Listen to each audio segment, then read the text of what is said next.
Welcome to Insights. I'm Eric. Thanks for stopping by. We're going to do an update to the economy and stock report again because we've seen so much volatility in the stock market, and there's a lot of people chasing, buying the dip, and then there's a lot of talk on the internet that it's doing this because the Fed's about ready to pivot, and if they start to lower interest rates, the stock market will take off. And I'm not sure what else they're believing. Maybe everything will go back to normal, or somehow this time it's going to work, even though the debt burdens are much higher and it didn't work last time.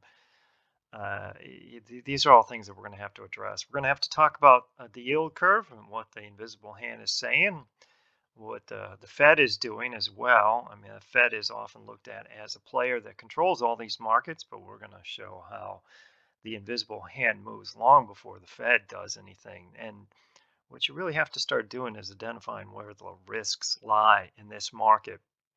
This is a market that's starting to show one counts here in the BUT column. That's for the bulls. BR is the bears. So everything in the stock side is bearish, except for now you've got flips in progress for the Dow Industrials. You got a flip in progress for home construction. You got a flip in progress for the financials. Perhaps this is doing so because the anticipation is that the bond markets rates are going to not go up as fast, or they're coming down.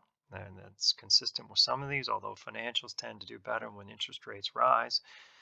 It's just, or it could be there's nowhere else to go with your money because no one really wants to be caught up in the bond market, which is up here because it's the death trap longer term.